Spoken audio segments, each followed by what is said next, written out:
right, today we're moving into Exodus chapter 2. The context going in chapter 2 is that Israel is now in severe bondage, what we would refer to as slavery.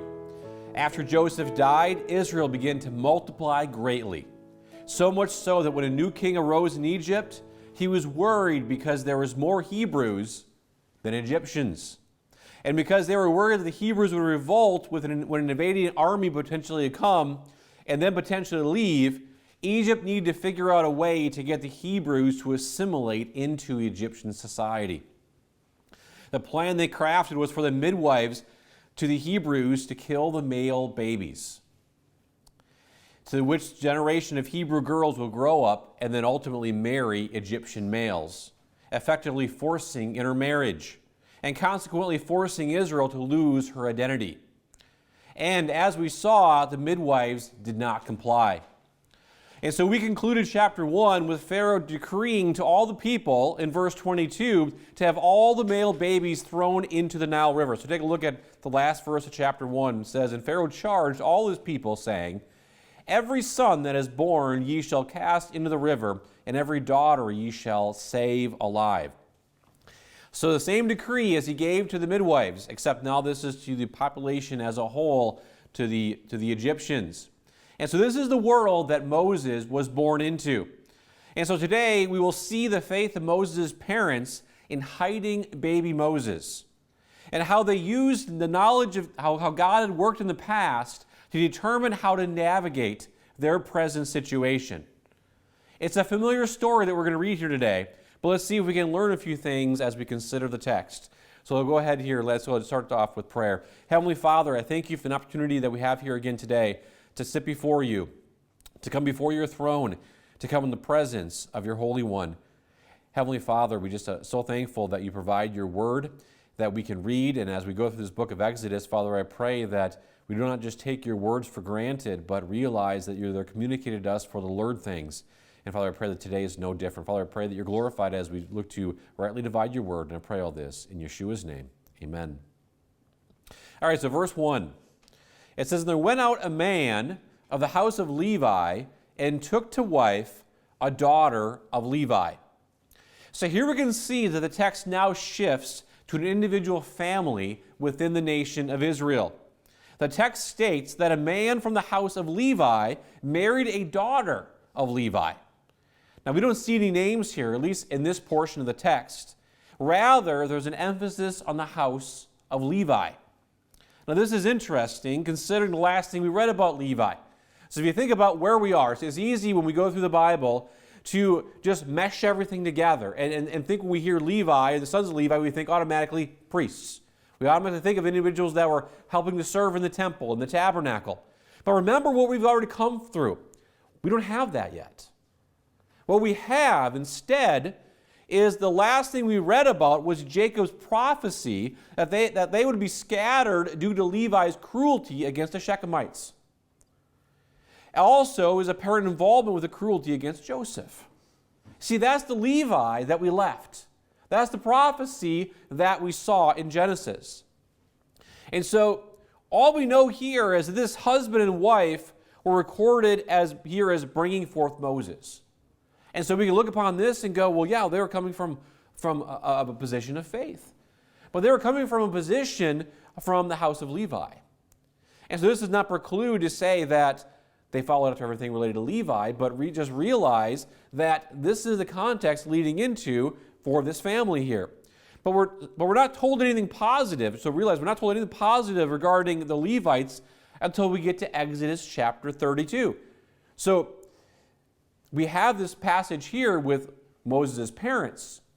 But beyond this, we don't see anything positive with the Levites until we get to Exodus 32 when Moses comes down from the mountain and the Levites side with Jehovah. Moses declares who's on the Lord's side. And the Levites line up with him. And so I don't think it was just because he was a relative, but I think it's because they were looking to identify with God. So when we consider how God uses the family of Levi here, it does not appear it is because of what Levi had done in the past, but rather what God sees this household doing in the future. So remember, God is outside of time. He knows how things are going to develop. He knows how things are going to go.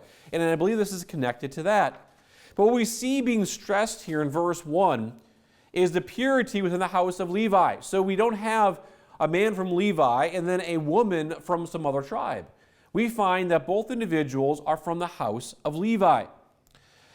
Now, although there's no names here in verse 1, we find them listed in Exodus chapter 6. So if you go forward a few chapters, take a look at Exodus chapter 6.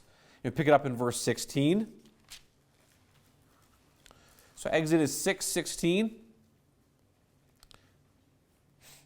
Read a few verses here, and you'll see why. It says, "And these are the names of the sons of Levi according to their generations: Gershon and Kohath and Merari. And the years of the life of Levi were 137 years." So here we see in verse 16 that Levi had 3 sons, Gershon, Kohath, and Merari. Verse 17, the sons of Gershon, Libni and Shimei, according to their families. And then verse 18, and the sons of Kohath, Amram and Izhar and Hebron and Uzziel. And the years of the life of Kohath were 133 years. And the sons of Merari, Mahali and Mushi, these are the families of Levi according to their generations. And so here we see the grandsons of Levi, pronounced in 18 and 19. Verse 20, though, it says, "And Amram took him Jochebed, his father's sister, to wife, and she bare him Aaron and Moses. And the years of the life of Amram were 137 years." So when you take a look at 16, 17, 18, 19, and 20, what we find out is that Levi is the father of Kohath, and Kohath is the father of Amram, and Amram is the father of Moses. So we also find out here that Amram married his father's sister. His father would have been Kohath, so it would have been Kohath's sister named Jochebed. A similar testimony is stated in Numbers 26. If you want to turn there to Numbers 26, go forward a few books here. So Numbers 26.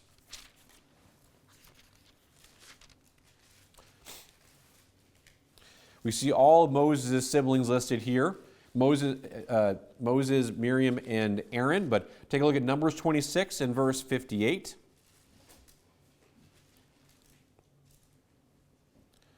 It says, "These are the families of the Levites, the family of the Libnites, the family of the Hebronites, the family of Mahalites, the family of the Mushites, the family of the Korathites. And Kohath begat Amram. And the name of Amram's wife was Jochebed, the daughter of Levi, whom her mother bare to Levi in Egypt. And she bare unto Amram Aaron and Moses and Miriam their sister." So here we see the line again stated, and we see emphasis on a few things here. And one of those is that Amram married his father's sister, which also would have been the daughter of Levi. So it's the same thing. So Kohath was the son of Levi, and one of Levi's daughters was Jochebed. And so we see here all these connections that are present here. So we go back here to Exodus chapter 2. "So the man of the house of Levi was Amram, and he took to wife a daughter of Levi." So that is literally a daughter of Levi as far as being the offspring of Levi. And so that would have been Jochebed. Verse 2, "And the woman conceived and bare a son, and when she saw him that he was a goodly child, she hid him 3 months." Now we can see that Amram and Jochebed bring forth a son who we know will be named Moses. And as we saw in Numbers 26, Moses had 2 other siblings, a brother, Aaron, and a sister, Miriam. Now, according to Exodus 7 in verse 7, if you turn there, take a look at Exodus 7:7. It was just easier to see these things. Exodus 7:7. We see here some age references here. So, Exodus 7:7, "And Moses was 80, that'd be 80, years old. And Aaron 83 years old, so that'd be 83, when they spake unto Pharaoh." So that this means that when Moses was 80, Aaron was 83. This tells us that Aaron was 3 years older than Moses. And so we also know, as the text continues to develop here, that Miriam was also older than Moses. So it appears that Miriam was the oldest child, and then Aaron, and then Moses. And so with Aaron being 3 years older than Moses, think about this for a moment, and what we've already read so far. It provides another clue about the time Israel was put into slavery. Why do I say that? Ask yourself the question, did anything special need to happen to Aaron? Does the text ever reveal that? The answer is no. There is no testimony that Amram and Jochebed had to hide Aaron. And as we read in the book of Acts last time, we saw that, 2 times ago, we saw that the bitter slavery happened at the time that Moses was born. So in other words, at the same time Israel was put into slavery, hard slavery, the Lord had already had a deliverer planned out. It's almost like the same time the slavery started and they made a decree to throw the male babies into the Nile River is the same time, maybe the same year, that Moses was born. You see, the Lord already had a deliverer planned out. And God is going to use the circumstances of the persecution against the Hebrews here to put his deliverer into Pharaoh's house. Think about how this develops. Pharaoh makes a decree, I want all the male babies destroyed. And really ultimately to set it up so that the Hebrews can be integrated in with the Egyptians. And what does God do? Well, he's going to make it so that at least one of those male babies survives, and that male baby makes it into Pharaoh's house, and that male baby rises to a point of prominence and actually gets to the point of where he's prepared to lead his people out of Egypt. So Pharaoh actually ends up providing the means to accomplish what he's trying to prevent. And so this is an additional evidence of the short time of bondage by the genealogies that we see here listed. And so, again, they weren't in slavery for 400 years. Moses was 80 when they let him out. So we see that in Exodus 7:7. And we find out that about the same time he was born is the time that the decree had gone out. So maybe 12 months earlier, maybe not even that long. But notice what we also learn about the short time of bondage evidenced by the genealogy with how the verses that we just read, it goes from Levi to Kohath, to Amram, to Moses. That's not very much time to reach or think about generations. We're told Levi lived to be 137 years old. We saw that in Exodus chapter 6. And we know Joseph lived to be 110 in Genesis 50. So Levi outlived Joseph. Now, we're not told how old Levi was when he had Kohath. But we do know that Kohath lived to be 133 years old. We're not told how old he was when he had Amram, but you start putting things together, you can only have so many years here. And so, if you figure out that at most, if Kohath would have been 133 when he had Amram, and we know Amram lived to be 137 years old, I suppose you could argue that as soon as he died, he had a child, and as soon as Amram died, that's when he had Moses. So that'd be 300 years right there, possibly. But even that is a huge stretch. But once again, you don't have 400 years. It's not possible to have 400 years there. So even if you add the life of Moses, that's only 380 years. So we can see that Moses' great-grandfather was Levi. So Moses' great-grandfather was Levi. So think about that. There's not tons of time here. And as we saw in Numbers 26, Moses' mother was born to Levi when Levi was in Egypt. So after they'd already gone there. So all of this is proof that Israel was not in Egypt in bondage for 400 years. They were only in Egypt for 215 years. And that includes 80 years of Moses' life. And they were held in slavery, I believe, for just a little more than 80 years of that time before Moses led them out. And so we see when Moses was born in verse 2, we read that verse again here. It says, "And the woman conceived and bare a son, and when she saw that he was a goodly child, she hid him 3 months." So we see when Moses was born, that his parents saw that he was a goodly child, and they knew that they could not let the Egyptians kill him. They could not let him be thrown into the Nile River. Now, the word goodly is the Hebrew word tov. And it's a common word that is typically translated as good. And so the translation here, goodly, is a reasonable translation. But it could also have the gloss of fair, or being fine, or being precious, or even being beautiful. So you can think about good being contrasted with evil or wickedness. And so one of the aspects of good is beauty. And so there is both contrasts in the world.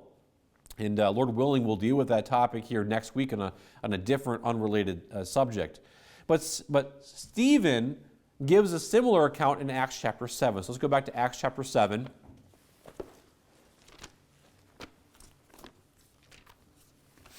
So Acts chapter 7, we see the account of Stephen's preaching. We were here earlier. Not today, but earlier. And take a look at Acts 7.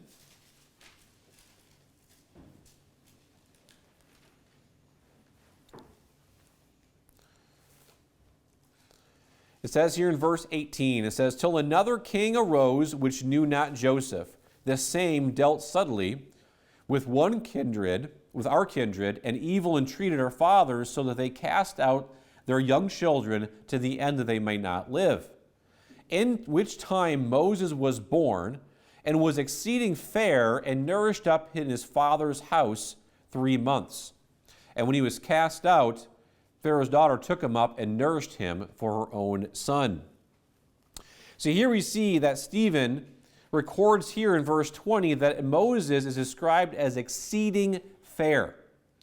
Now, exceeding fair. Now, if you look in the Greek, this is an interesting phrase, because the word behind exceeding is the Greek word theos. Does anybody know what the word theos is? It's the word for God. And the word fair has the idea of beautiful or handsome. So it's almost like this phrase here, exceedingly fair, is connected to this idea of beautiful or handsome to God.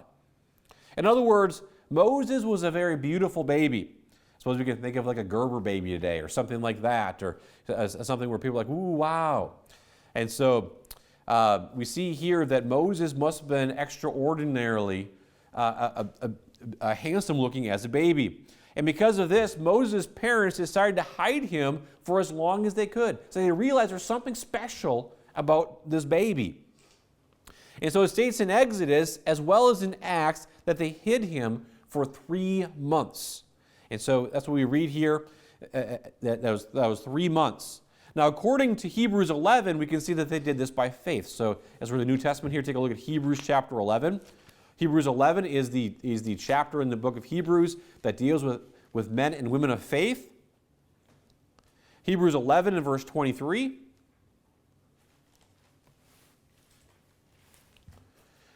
We find here it says, Hebrews 11:23, "By faith Moses, when he was born, was hid 3 months of his parents, because they saw he was a proper child, and they were not afraid of the king's commandment."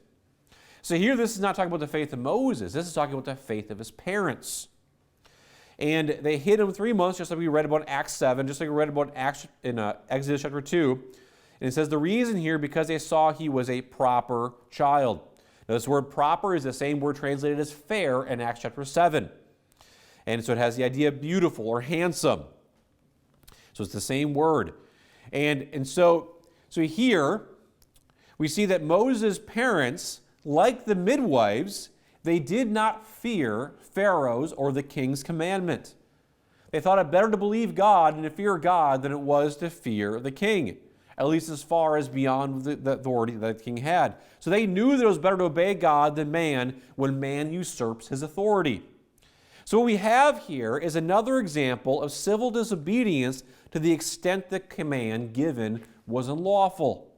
So Moses' parents, by faith, disobeyed Pharaoh. Why? Because they knew murder was wrong. And so we have another example here of civil disobedience in that context.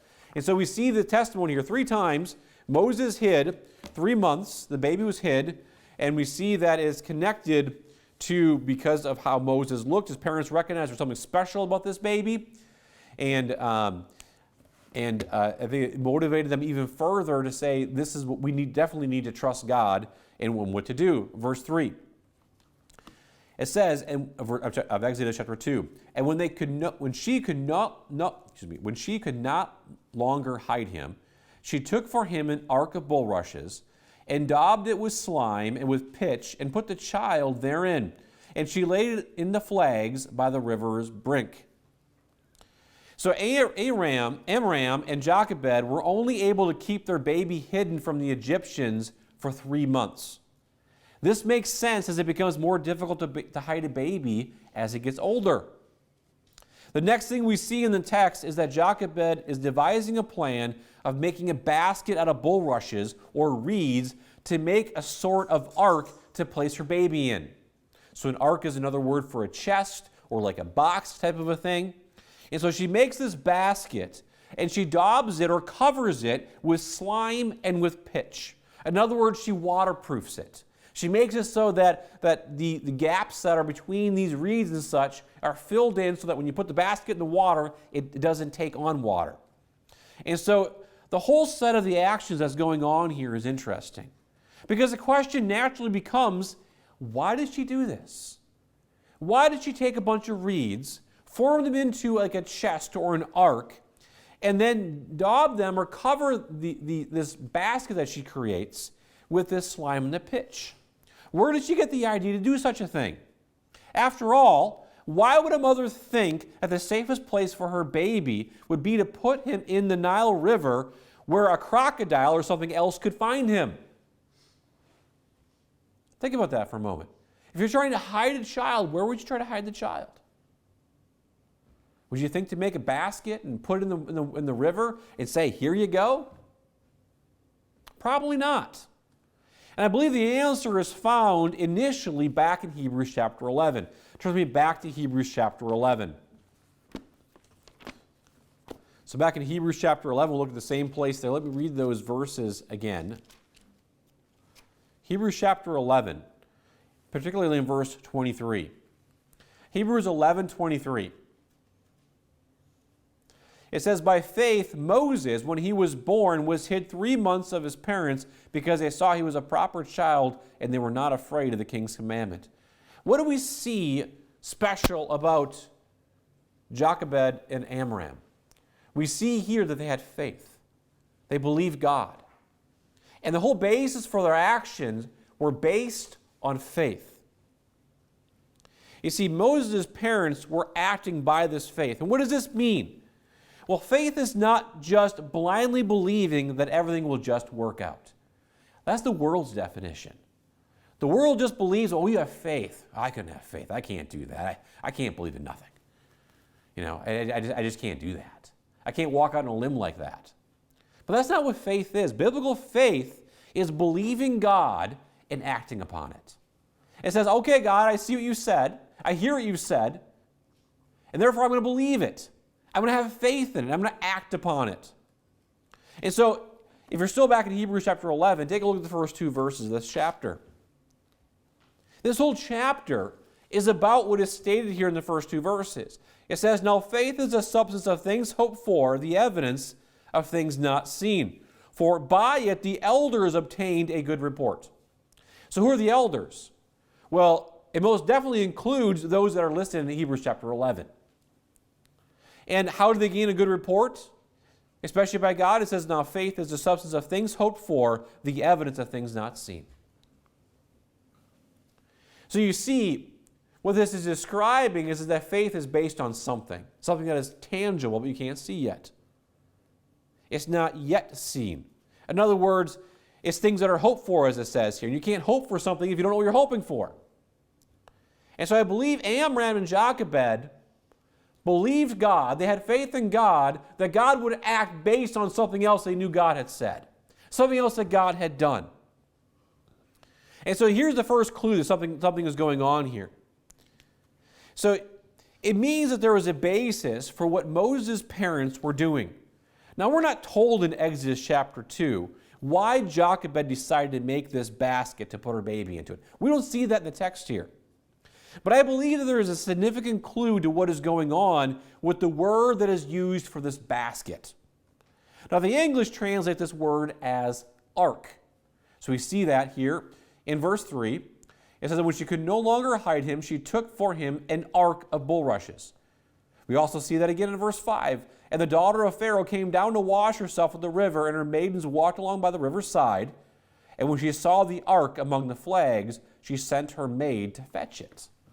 And so we see here in Exodus chapter 2, 2 times this word ark is used. Now the word ark in the Hebrew is the Hebrew word taveh. Taveh. And it appears 28 times in the Old Testament. That sounds like a lot. And so at the first glance, you might be going, well, that sounds like that word's probably all over the place. But consider this. If you look in Genesis chapter 6, you don't need to turn there, you find this word taveh 7 times. If you go to the next chapter, in Genesis 7, you find this word taveh 8 times. If you go to Genesis chapter 8, you find the word 9 times. And if you go to Genesis chapter 9, you find it 2 times. What is that word translated every single one of those times? The word ark. You see, thus in Genesis chapter 6 through 9, the word is used 26 times to refer to the ark that Noah built. Where are the other 2 times this word shows up? Exodus chapter 2. This word for ark shows nowhere else in the Bible. You see, this is very significant. It's like God is connecting this object that Jochebed made to Noah's ark.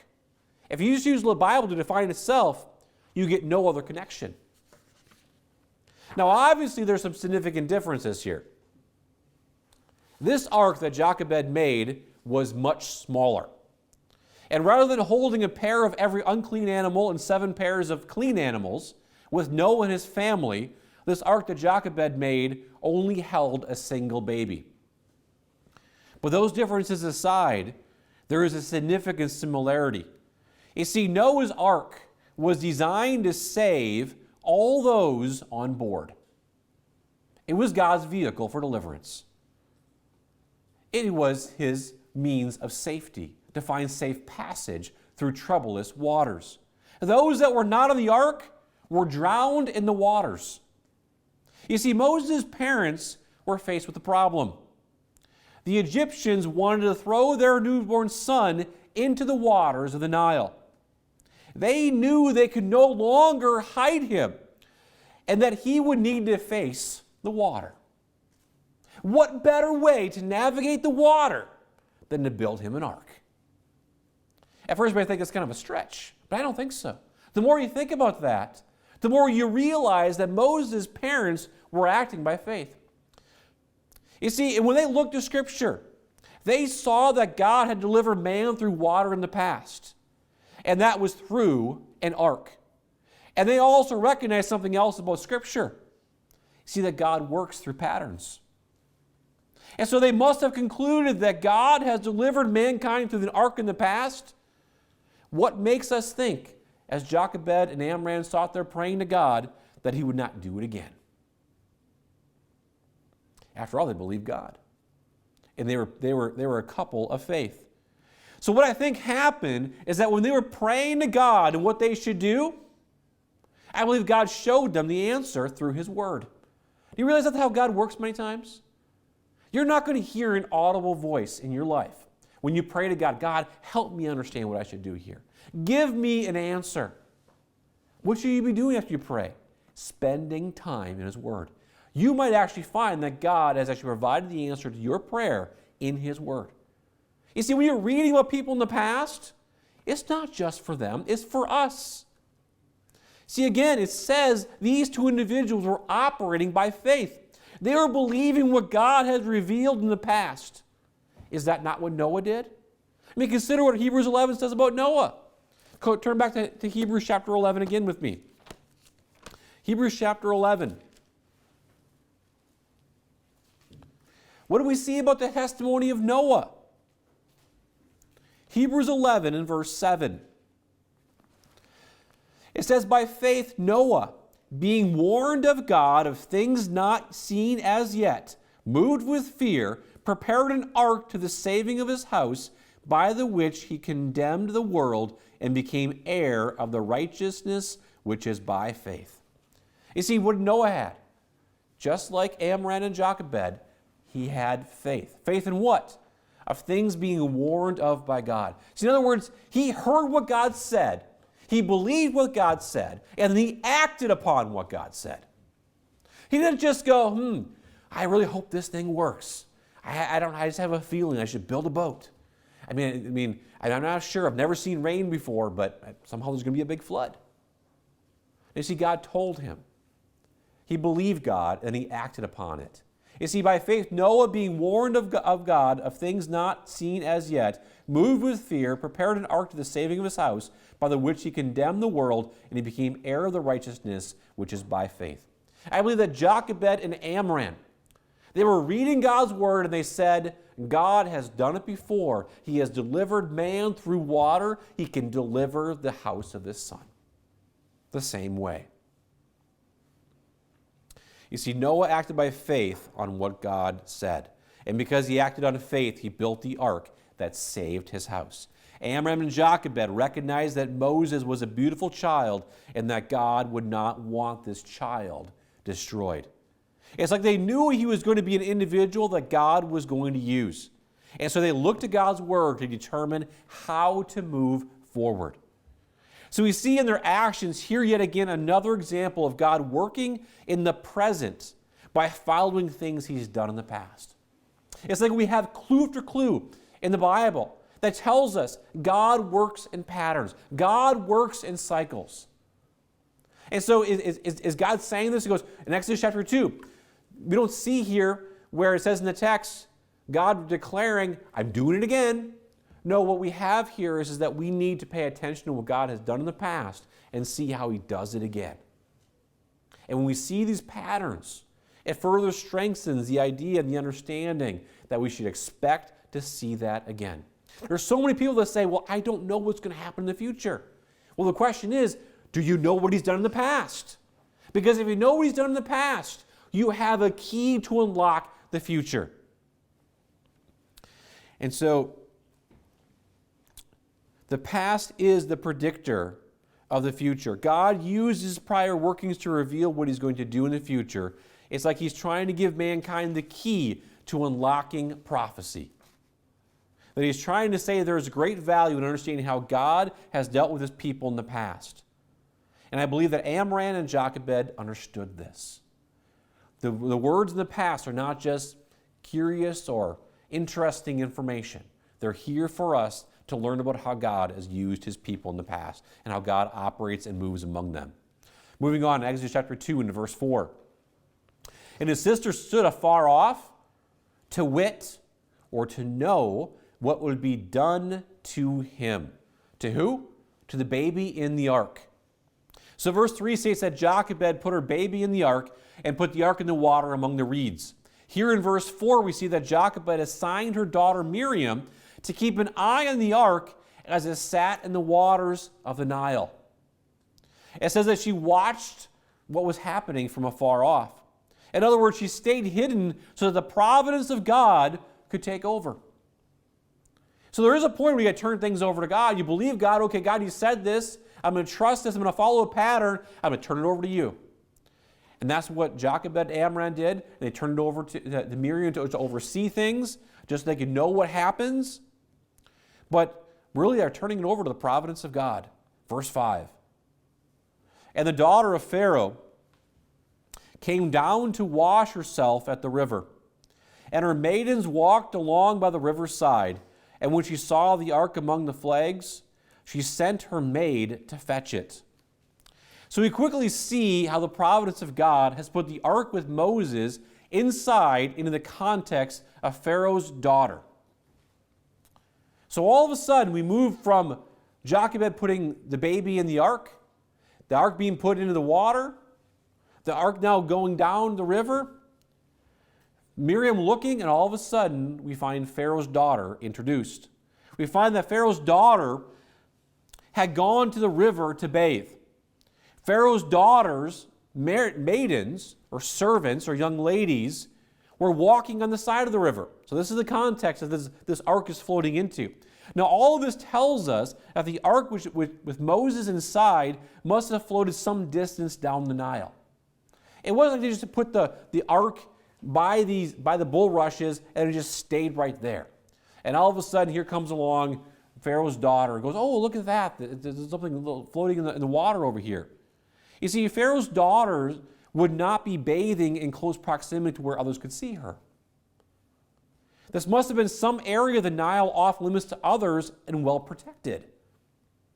And so as Pharaoh's daughter is in the Nile, she sees the ark floating in the water and is curious. And so she sends one of her maidens to fetch it out of the water so that it could be brought to her. So again, verse 5. And the daughter of Pharaoh came down to wash herself at the river, and her maidens walked along by the river's side. And when she saw the ark among the flags, she sent her maid to fetch it. And so she sees this curious object out there, this basket floating in the river, this ark or this box. And so she says, bring it over here. I want to see what is that. Verse 6. And when she had opened it, she saw the child, and behold, the babe wept. And she had compassion on him, and said, this is one of the Hebrews' children. So Pharaoh's daughter immediately opens the ark. And why wouldn't you? And she finds a 3-month-old baby inside. And not surprisingly, the baby was crying. Now, whether she could hear the crying from before this, we're not told. But it's almost like the baby starts crying as soon as it's opened up. When she sees the baby, the text says here that she has compassion on him. Now, this is not hard to comprehend. And I don't think that many, if any, women would abort her child if she saw the baby crying. You see, when a woman sees a crying baby, immediately there's a compassion that's involved there. It's natural for a woman to have compassion when seeing a baby in need. Now, it's important to note that she immediately recognizes that this was a Hebrew boy. How so? There could have been some clothing or a blanket of some sort in there that indicated that this was a Hebrew, some sort of marking of some sort of thing. But it's also logical. Think about, why would an Egyptian put a baby in a basket? But understanding the context of what's going on with the Hebrew boys being thrown into the Niles or being decreed to be killed by drowning in the Nile, you could understand why she would think that this would be a Hebrew child. You see, she knows the situation and the decrees against the Hebrews. However, when confronted with the very real reality of seeing this baby in need, rather than desiring to see his death, she desires to preserve him. Now, there's other things that some commentators have said. I know it's a Jewish tradition that this daughter of Pharaoh was not able to have children of some sort. The text doesn't say. And so I don't think there's really any way of knowing this. But I don't think it's a far stretch, even if she was able to have children, to see a baby and realize, oh, I can take care of that child. That could be mine. I can have compassion and provide and preserve life here. Verse 7. Then said his sister to Pharaoh, Pharaoh's daughter, shall I go and call to thee a nurse of the Hebrew women, that she may nurse the child for thee? So at this point, the text does not say anything about Pharaoh's daughter looking to take Moses in as her own. It's possible that she had inklings like that when the text said that she had compassion on him. The thought may not have even crossed her mind, though. However, the text tells us that Miriam revealed herself to Pharaoh's daughter. Miriam did not say that she was Moses' sister or that she even knew who this baby was. It's almost like she appears and goes, oh, you found a baby. Now, it is possible that Pharaoh's daughter connected the dots, but maybe not. And so just realize we only have what the text says here. Either way, though, Miriam just simply asks if she could go and find a Hebrew woman to nurse the child. In other words, Miriam makes a subtle suggestion that assumes Pharaoh's daughter wants to keep the baby and raise him. And so even if she was on the fence, her suggestion could have been like, you want to take care of this baby, right? I have a solution for you. I can go find a Hebrew woman to nurse her for you if you want. I'll go try to find somebody. Someone's got to be available for you. And so she makes this almost like a subtle suggestion that just assumes that that's what she wants to do. However, recognizing that the baby will need to be fed, Pharaoh's daughter would have a short-term problem. So Miriam really ends up solving this problem for her. Moving on to verse 8. And Pharaoh's daughter said to her, "Go." And the maid went and called the child's mother. So here we see that Pharaoh's daughter agrees that finding a Hebrew woman to nurse the child was a great idea. We then see that Miriam goes and finds her mother to bring back to Pharaoh's daughter. Now you can only imagine the joy that Jochebed had at this point. And so maybe this is what she was hoping for. But I don't think she knew it was going to happen. And so she knew that she could see God working all this out, that God delivering through the ark. But I don't know if she anticipated that Pharaoh's daughter would come across the basket and then would actually desire to have her come and feed the baby. Verse 9. And Pharaoh's daughter said unto her, "Take this child away and nurse it for me, and I will give thee thy wages." And the woman took the child and nursed it. So when Jochebed appears before Pharaoh's daughter, who is no doubt holding baby Moses at this point, Pharaoh's daughter instructs Jochebed to take the baby and nurse him. She says, "Take him away and nurse him." In addition, Pharaoh's daughter informs Jochebed that she will be paid for taking care of the baby during the time that she is to nurse him. So how could this be any better? The answer is you get paid for taking care of your baby. So not only does Jochebed get to spend more time with baby Moses, but she also gets to get paid to take care of him. And so that's what it refers to in wages. In other words, Jochebed was able to spend more time with her son and begin to raise him and have the ability and protection to do so. You can only imagine that she probably has some additional privileges beyond other Hebrew women because Pharaoh's daughter wanted to make sure that everything was going to go okay. There's not a lot of said here, but you just imagine Pharaoh's daughter is not going to send her away with her child and then just have the baby disappear or something bad happen to the baby. And so we know that Moses, as at this point, is being raised in Amram's and Jochebed's home. So from this text right here, from the verse that we just read in verse 9, it says, "And Pharaoh's daughter said unto her, Take this child away and nurse it for me, and I will give thee thy wages. And the woman took the child and nursed it." So Pharaoh's daughter didn't say, "I want you to come with me and live in my house." She said, "Take the baby away." So this means it's going to be raised in Amram's and Jochebed's house. And then there would be wages that would be given unto her. So because Pharaoh's daughter says this, we know that Moses is going to receive his first few years of life under the care and protection of his true parents. And so this verse is significant because it tells us that there was a period of time that Moses grew up under his Hebrew parents who had faith. His parents who had faith. Remember that in this time and culture, it was very common for a child to be nursed until they were around 6 years old. Now I know that is very old for our society and unheard of, and almost would make certain people feel very uncomfortable. But this was a common practice for a number of reasons. And so until they were around 6 years old, this means that Moses would know that he was a Hebrew. You think about it, we have a 6-year-old here today, almost 7, but there's a lot of awareness that's there. There's a lot of understanding that can be achieved by the time a child reaches the age of 6. This means that Moses would know about Jehovah. He would know who Jehovah was. There's no way you could expect a child to be 6 years old, have parents of faith, and think that he's never heard about the true God. He's never been instructed in anything in the ways of God.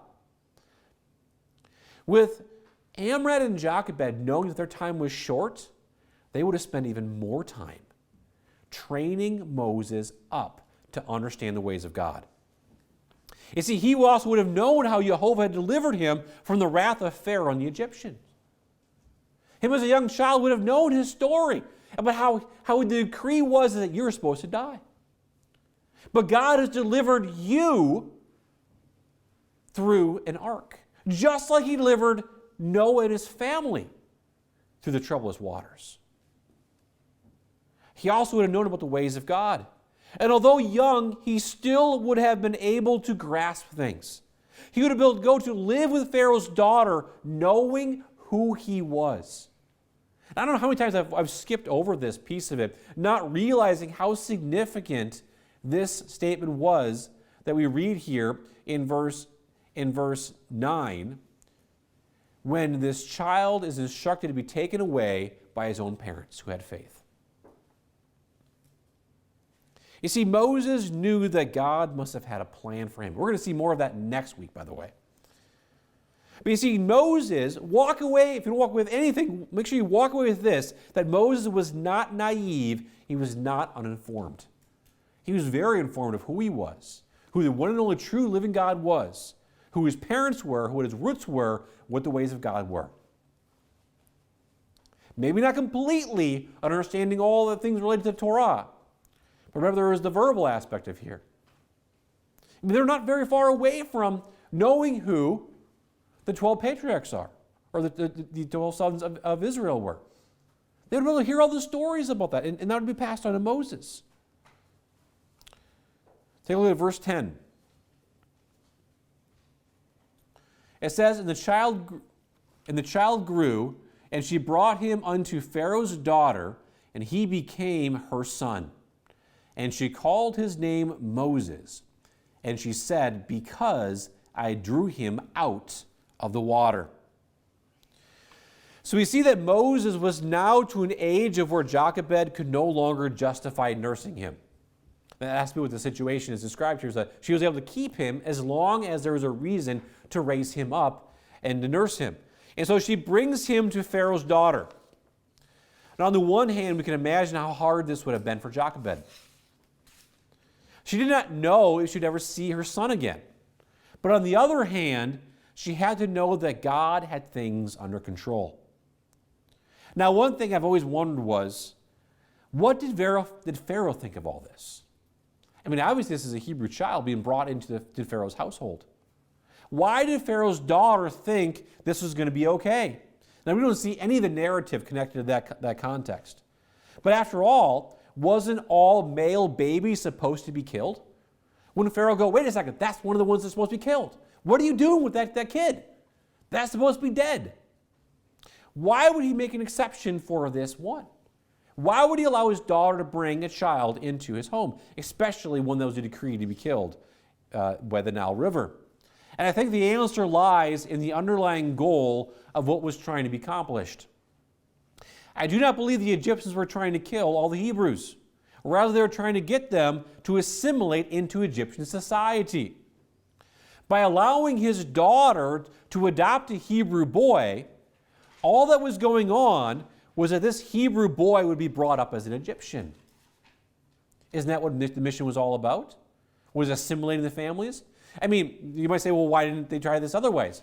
Well, answer me this. What Hebrew family is going to give up their son to go live with an Egyptian? Now, it's possible that Pharaoh saw this as a way to push his assimilation agenda in the future. That later on, that when it comes time for these Hebrew women to be married and they don't have any males, you could say, well, I've already brought a male into my family and he's adopted quite well.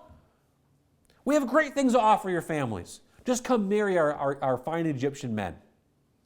So the more I consider the context, the less I think this becomes an issue. So we can see here in verse 10 that Pharaoh's daughter calls her son Moses. It says here because she drew him out of the water.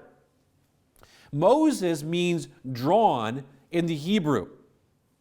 Now there are some individuals that connect the idea that the letters MSS is connected to the same letters in Egyptian that means son, and that could be the case.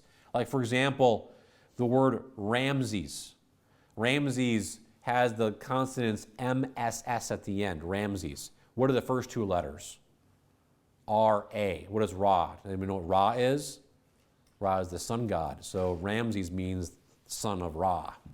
And so some people that believe that's the case and this was a later connection, but we do see in the text here where it says in verse 10, and she called his name Moses, and she said, because I drew him out of the water. So this definitely seems to be connected with the idea of drawing out and Masa means to draw in Hebrew. We can see that Pharaoh's daughter sees herself as the one that had delivered Moses. So notice in the text there in verse 10 again, it says, "And the child grew, and she brought him unto Pharaoh's daughter, and he became her son. And she called his name Moses, and she said, because I drew him out of the water." So I drew him out of the water. It's like she said, I delivered him. He lives because I saved him. However, we know that it was not Pharaoh's daughter that caused all this to happen. It was Jehovah. Yet again, we see that God has orchestrated for one of his people to gain access to Egypt's inner circle. So again, think about this. We got patterns going on here. This is not the first time this has happened. This will be now the second time. The first time was Joseph being brought into Pharaoh's inner circle. Now we're going to have another individual brought into Pharaoh's inner circle. You see, it is God that is in control. God's will be accomplished, even in the midst of man's disobedience and sin. The Egyptians wanted to get rid of the Hebrews, but God said, no, I'm going to deliver my people.